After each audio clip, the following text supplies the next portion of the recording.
Hello, everyone, and welcome to episode number 2 of A Yank on the Footy. I'm Craig Wessels, and I'm glad that you are here with me. Those of you who are back after episode 1, I appreciate you coming back to take another listen. And those of you who are starting with episode number 2, I'm glad that you're here, but there is a previous one that you can check out as well, which will give you a little bit more insight as to how I ended up being a fan of footy. Well, there were a few things that I wanted to address in today's episode.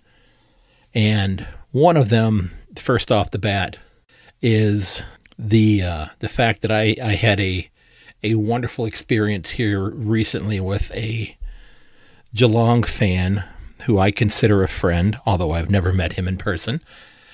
And this gentleman and I struck up a number of discussions online in message boards on Facebook, and turns out he is a supporter of the Cleveland Browns and the Cleveland Indians here in the state of Ohio, two teams that I support as well. So we worked out an agreement. We said, why don't we go ahead and share some of our gear with us? And Dave sent me a box of some wonderful stuff from the Cats team shop. I will have to fess up right now. I did not give him my size with regards to clothing, and I will state publicly right now, I did get the Guernsey on, but it was a little tight, but I did get it on, and I'm working towards getting it on so that when we have days at school, I'm a school teacher, and we will have kind of a team pride day, or wear the jersey of your favorite team. I can't wait to march in there wearing my Cats Guernsey, because I'll be the only one. So Dave sent me a Guernsey. I got a new coffee mug, actually 2 coffee mugs, both which I use quite a bit.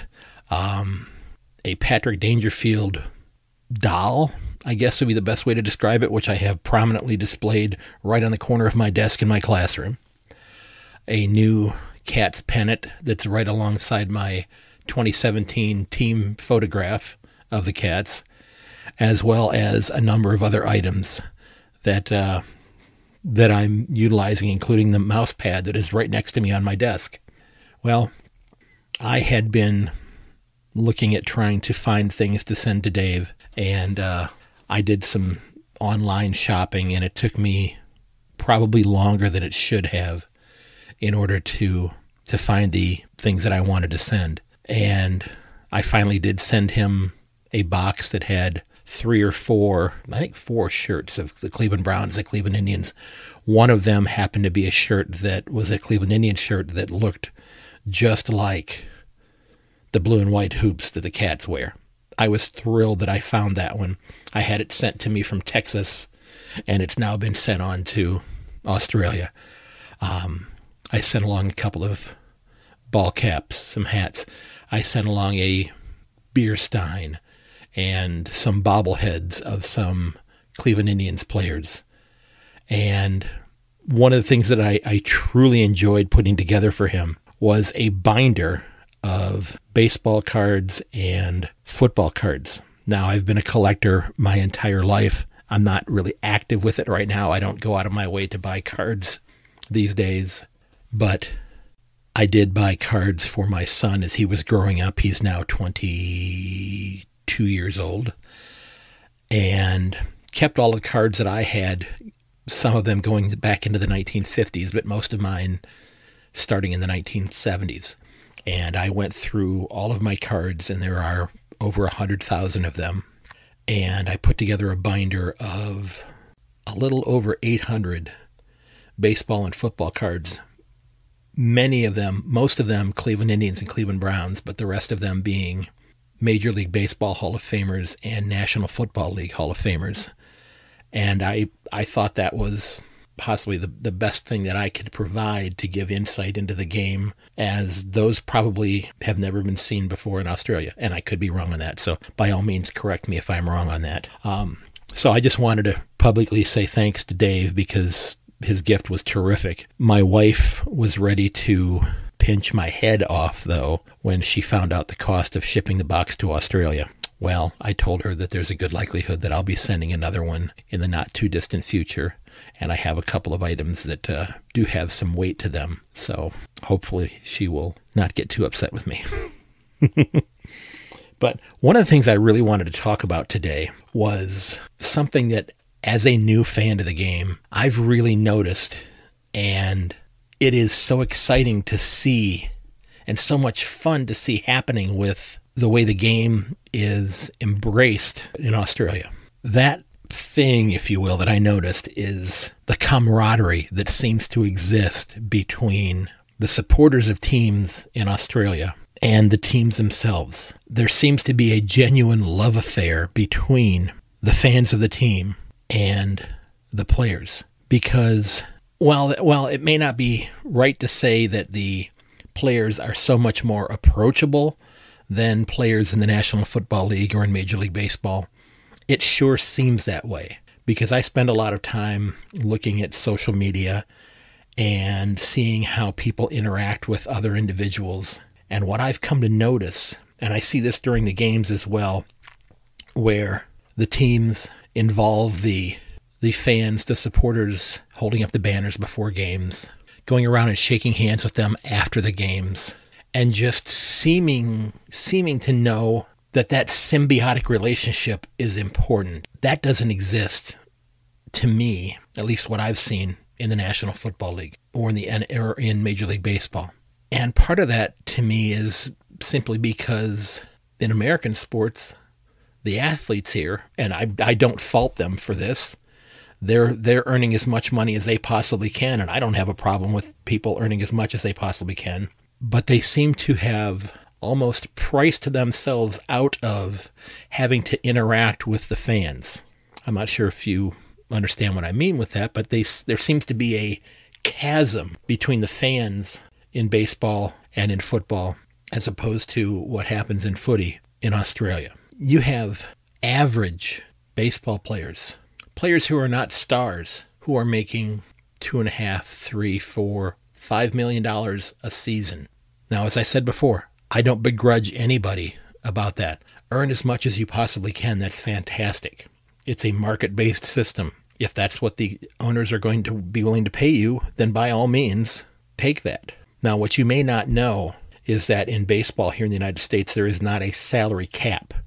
Teams can spend as much as they want on salary. Now, there are some penalties if they go above a certain amount, but you have teams like the New York Yankees and the Los Angeles Dodgers who will spend, and the Boston Red Sox, really the three that jump out off the top of my head, who spend significantly larger amounts of money on their team salaries. So the Yankees may have a team salary combined of $225 million a year for the entire roster. But then a team like the Oakland Athletics or the Tampa Bay Rays, they might have a $40 million salary that they're paying their players. So there's a huge disparity. The NFL is much more like the AFL with regards to having a salary cap. So there is not as much disparity. Teams are spending approximately the same amount of money, but it's a huge sum here in the United States. And what gets me thinking that the camaraderie between the fans and the players is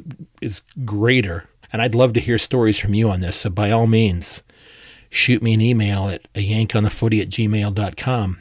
I would love to hear your thoughts on this and be able to report to other individuals about some of your ideas and your encounters. But I see photos all the time in message boards on Facebook, on Twitter, where people happen to be out for lunch somewhere in their community and they run into a player or two from their club. And there seems to be a much closer relationship. They seem to be much more approachable. Now, again, I could be wrong about that, but from what I've seen, it seems like the players really love the supporters. Now, I know there have been some horrible things that have come up recently with the treatment of players like Liam Ryan and racism and things like that. And the other gentleman, and I cannot remember his name, he retired before he should have, from what it sounds like. It was really before I was starting to watch the game. And he was pointing out that there was, to him, racism that was going on against the indigenous players. And that's terrible. That's horrible if that's happening. And unfortunately, there are people in every society that have that mindset. It's really too bad of a thing. But beyond that, just seeing that relationship between the fans and the players, it makes me as a sports fan extremely envious, because many of you, just in your daily lives, might have run into or encountered your favorite player or a retired player. And you've got that photograph of you and them on your wall. You've got an autograph, or you've got one heck of a story that you can tell your grandkids down the road as you go through life. So the camaraderie to me is just something that I believe is wonderful.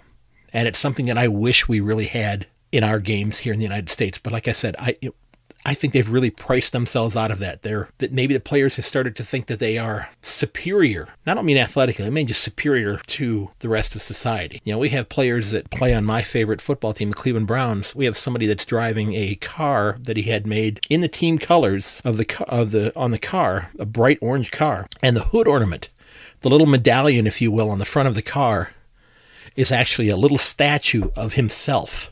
You talk about being self-absorbed. It sure seems to be an awful lot of me, me, me, me, me. But again, I could be wrong on that. Okay, so the camaraderie thing, I believe, is absolutely wonderful. Okay, I really do. I think that makes the AFL superior to the NFL, to Major League Baseball. And I think probably even to the NBA as well, because in some cases those NBA athletes are making significantly larger salaries. I mean, we just had a Major League Baseball player sign a 9-year contract for, I believe it was almost $250 million. That was with a B, not an M, a B. He's getting paid almost as much to play the game as some of the owners did when they bought the entire team not that long ago. But they're making huge amounts of money from television revenue, not even as much from ticket sales, but the fact that every team has their own TV channel and they're selling advertising there and they're making huge sums of money that way. Now, football most teams don't have their own channel in football, but Major League Baseball, every team has their own dedicated channel that they're airing all of their games on.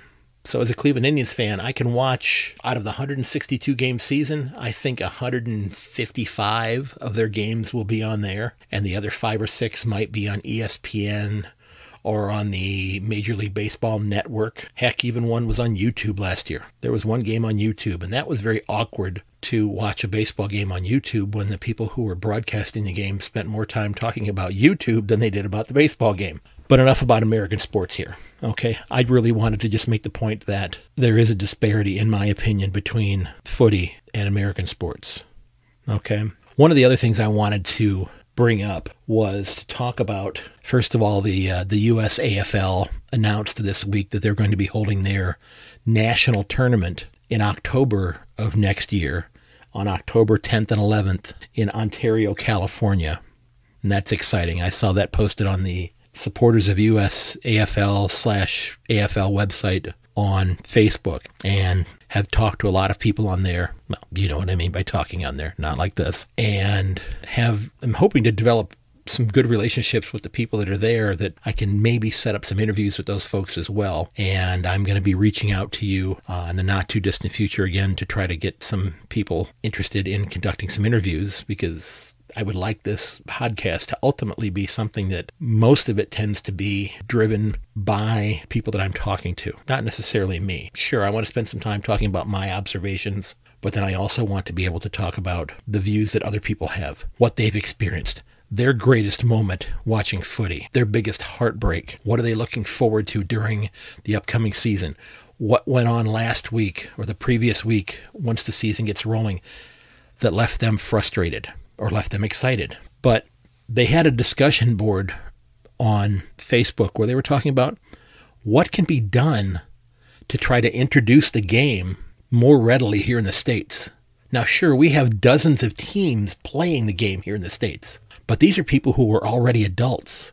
Most of these people are in their 20s, 30s. There might be some in their 40s even that are playing. But how do we get this game introduced to younger kids here? I've been a public address announcer for a decade, and I did some coaching in football and baseball early on in my teaching career. And I've started to see a bit of a downshift, if you will, in terms of the number of kids that are playing American football in some schools.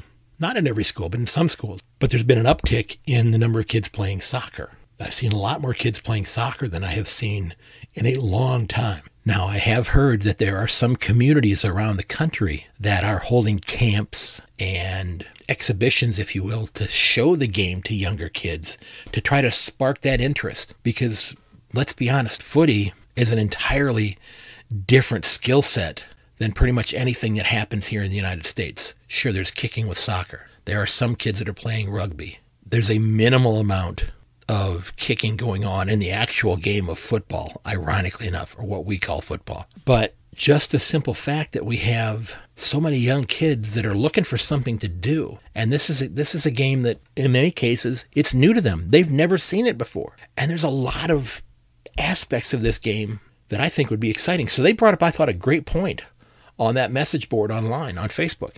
How do we get kids excited about this? And they talked about how there was exhibitions that had taken place in camps, if you will, to try to introduce the game to kids in Seattle, and I believe in Los Angeles as well. Now, I live in Ohio, and there are 3 teams, the last I checked, that are playing in Cleveland. Actually, 4 teams. Cleveland, Columbus, Dayton, and Cincinnati. And I believe there's one more that's getting ready to start. But this is a game that I think is ready to take off here, because there have been significant concerns with head injuries in American football. They are going out of their way to try to regulate or legislate, however you want to put it, tackling in American football. For decades, players would use the top of their helmet as kind of a spear, if you will, or a battering ram to tackle people. And it was leading to concussions. In some extreme cases, it was leading to paralysis. And while I have seen evidence that reports that soccer players actually suffer more concussions than American football players, it still is, it's a concern. And some people have shied away from it because of that. And footy might be a great solution to that problem. Now, we would have to modify the game here, especially at the younger ages, because if we're talking about playing at the high school level, we don't really have facilities in this country that have the footprints to put a piece of grass in place inside a stadium anyway. We've got lots of open area places where games can be played, but you're not going to have the seating area to get people to come and watch necessarily. You're not going to generate the concessions and that type of thing, getting people to come and sit and watch the games at that point in time. But I think it's definitely something that we should look into. Now, I put on that message board, I said, I've never actually seen a ball in my life. I've seen pictures of them. I've put them into my cart on the AFL shop website and a couple of other ones there because I've been interested in actually having a ball so I can say, here's what it looks like. But I've never actually held a Sharon in my hands. It's not happened before. But I think we're ready for something like this here. But we'd have to modify the game. We'd have to maybe limit the number of players on the field. Getting 18 out there at a time probably would not work, especially at the younger ages. You might want to have fewer kids out there to allow the skill set to develop, allow them to have to cover smaller areas of grass, of ground, if you will. But I think that this is a wonderful opportunity to bring this game into the States. And if you're in Australia, and if you happen to be on Facebook, I would strongly suggest checking out the Supporters of US AFL/AFL supporters page. I think I said supporters there twice, actually. But if you put into the search bar Supporters of US AFL/AFL, it should pop up there for you. And there are some people who are working very hard at bringing this game to the United States. And they should be applauded for their efforts. There are teams all over the country. As you know, there are also teams playing all over the world as well. I've been following a number of different individuals and teams in the U.S., in Australia. I even believe I found a footy club that was playing in Colombia that I'm following. Now, I don't speak Spanish, so hopefully whatever they post will show up in English and I can figure out what it is that they were saying. I have to tell you, I was extraordinarily surprised to hear a couple of weeks ago that Alex Rance was stepping away from the game. Well, you know, if you listen to the first episode, that I am a Cat supporter. One can't help but acknowledge what a terrific player Alex Rance has been for a number of years. Now, of course, the Tigers were able to overcome his absence last year and still win the premiership, but I think they were still counting on him being able to come back and help them out this year. And to hear the stories that broke within the last day or so about his personal life, which I don't want to go into because I've only seen little postings online and I'm not wanting to speculate. Those things are very surprising to hear. Now, before I wrap up this evening, there were a couple of other things I wanted to talk about. First off, while most of the country of Australia is engrossed in the test matches going on right now between Australia and New Zealand, I am mercifully awaiting the end of the NFL season so that my beloved Cleveland Browns can go back to the drawing board yet again and try to put together a successful season. I'm not holding my breath, but I'm 56 years old right now, and I would actually like them to get their stuff together sometime in the next 15 to 20 to 25 years. That would be really nice. But again, before I go, while we're all caught up in the sports that interest us at home right now, the one we have in common, of course, is footy. We need to keep reminding ourselves that at the time I'm recording this, we're only 42 days away from the AFLW season beginning and the Crows defending their premiership. And I'll tell you what, I'm very excited to watch the AFLW matches this year. I started watching about 2 seasons ago, and it was amazing to see the improvement in the skill level. And I'm looking at that from the outside, still learning the game, but it looked as though the ability level and the expertise that many of the athletes was demonstrating improved tremendously from one season to the next, and I anticipate that happening again this year as well. And good footy is good footy. It doesn't matter who's playing it. Now, while that's 42 days off, we're 83 days away from Richmond getting ready to defend their title, their premiership. And let's be honest, they've got to be the front runners because they're a very quality team. And while I'm a Cats supporter and I'm hoping that they can make one more run to the premiership, they're going to have a lot of things fall into place for that to happen because they are getting up there in age a little bit, and some of the people they're depending upon are very much on the north side of 30. Now, of course, I'm really hoping that my favorite player, Nakia Cockatoo, is healthy through all of the training and comes out and just has a dynamic season. I'm sitting here looking at my Nakia Cockatoo button sitting on my desk that my friend that I mentioned to you earlier in the broadcast had sent to me. One last thing before I go. If you get an opportunity, I strongly suggest you take a listen to the One-Eyed Fan podcast, which you can find on both Spotify and on Apple Podcasts, and I'm sure other places as well. I found it on Spotify. And that's a Cats fan, Brian, and a friend of his that are doing that podcast. And as an American who's learning about the game, I truly enjoyed listening to the discussions that were taking place in the one episode that I've heard so far, because it was helping me to learn a little bit about the history of the game. And the gentleman that they were interviewing before, and I believe his name was Nixon, if I'm not mistaken, got into talking about his top 10 players and was working on compiling that list. And it was a fascinating hour. So I strongly encourage you to take a listen to that one. So I'm going to wrap up at this point right now, ladies and gentlemen. And I want to thank you for listening.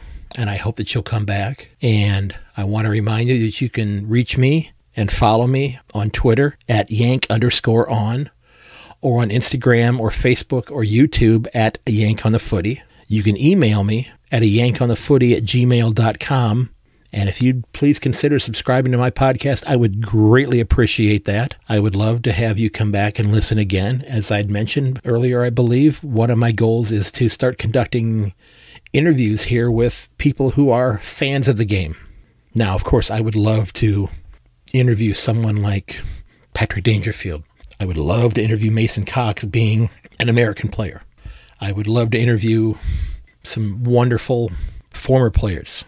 But I would like to learn the history of the game from those of you who are listening. And while I was recording this, I was trading some direct messages on Twitter with some people who I'm trying to line up some interviews with. And again, I would love to hear from you. Feel free to shoot me an email at ayankonthefooty@gmail.com. Again, you could follow me at Twitter, at Yank_on Instagram, on Facebook, on YouTube. I would also love to get some feedback from you if I possibly could. And by that, I would love to hear from you on Twitter or through a review on the podcast hosting site that you're listening to right now, whether that be Spotify or Apple Podcast or Stitcher or whichever one you happen to have located me. And I'd love your honesty. I'm not going to ask for a 5-star. I'd love one. But until I've earned that, I don't think I necessarily should have one. Now, I'm hoping that you'll come back and give me an updated one if you like what you've heard later on.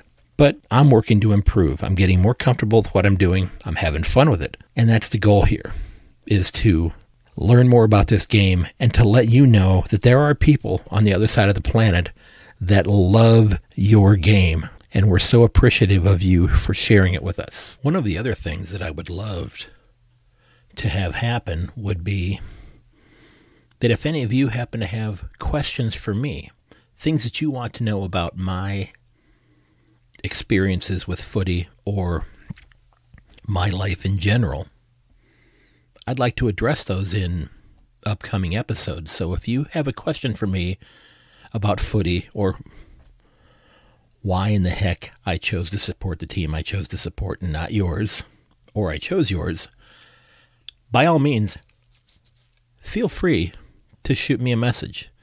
Send me a message on Twitter. Shoot me an email at the email address that I mentioned earlier. I would love to hear from you and hear what you have to say as well, because this is intended to be a learning exercise for me.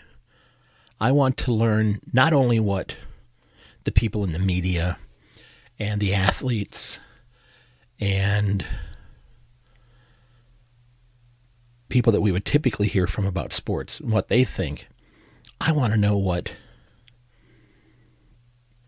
your typical sports fan thinks, what their views are, why they love and live and breathe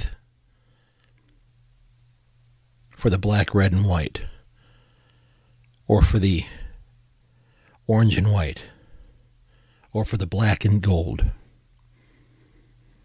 or for the hoops, or for the purple and white. You get the idea. Why do you love your team? Those are the kinds of things I want to know. And I want to hear stories about why you have fallen head over heels for your team. What's frustrated you? What has excited you? What are you looking forward to in 2020? Because that's coming up very soon. So those are some of the things that I'm hoping to hear from you about. And I truly would appreciate you getting in touch with me if you have any questions or anything of that nature. It would be great to be able to get some feedback from you and to give you some feedback. Because quite frankly, I find myself in a bit of a unique position in my own house because there is nobody in my home that is a fan of the game. Well, my oldest child has graduated from college and is serving in the military. My youngest child is in her first year and is training to be a school teacher, I believe, like both of her parents. That may change. And she's never watched a game with me. My wife doesn't want to get caught up in another sport. I have turned her into a Cleveland Indians fan. She will sit down and watch games with me from time to time, or she'll watch them on her own. But she doesn't have any interest in watching footy. I can't get her to watch American football. So it is extraordinarily an uphill battle to get her to watch a sport from another country. Now, I tried, and one of the things that I did was I found a couple of websites online that had photographs of several dozen footy players at the beach or working out and that type of thing. I'm comfortable enough in my manhood to share those kinds of images with my wife, and if that is how I can get her to watch games, then so be it. When she first started watching Cleveland Indians games, she fell for one of the players on the team at that time, and that became her favorite player because he was cute.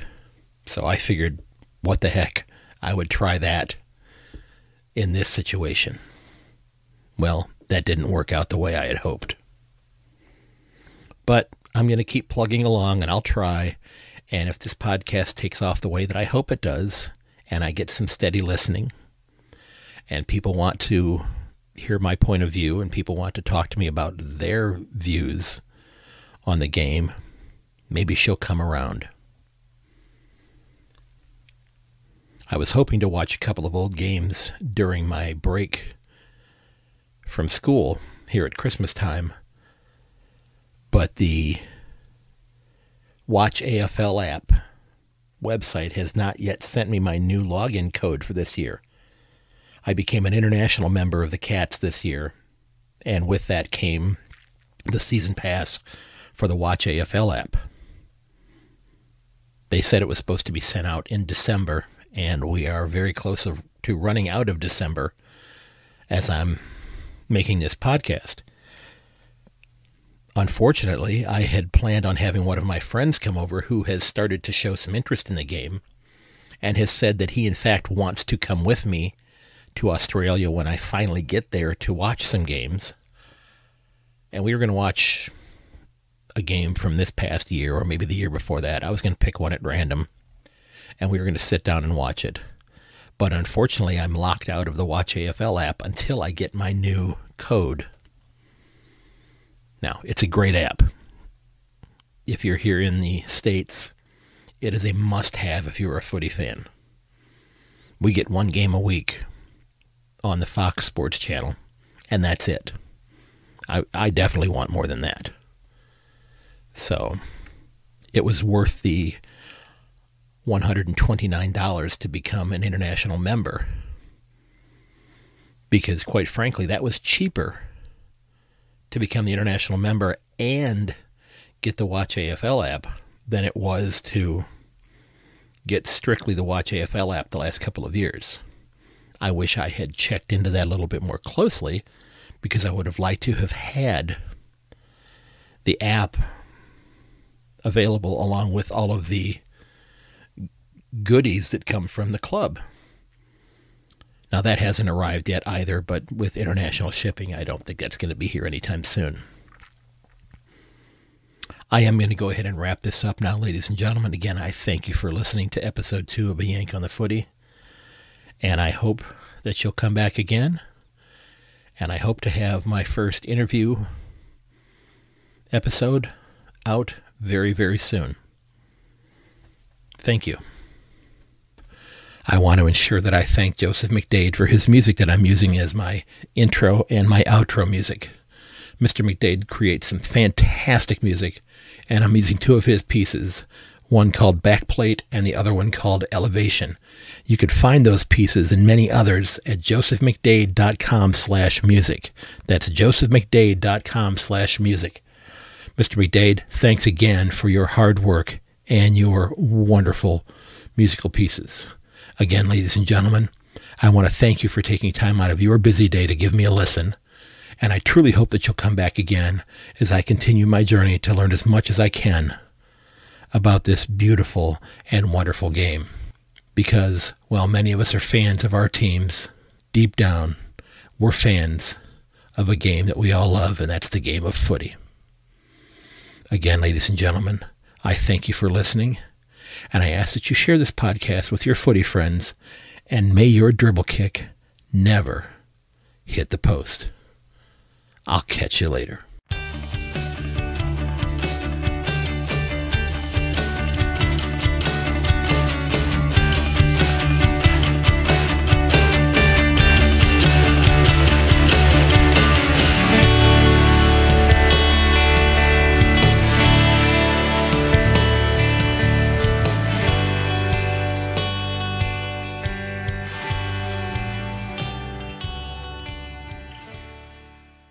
This has been episode 2 of A Yank on the Footy. You can reach me at Twitter at Yank_on or on Instagram, Facebook, or YouTube at A Yank on the Footy. Or feel free to email me at ayankonthefooty@gmail.com.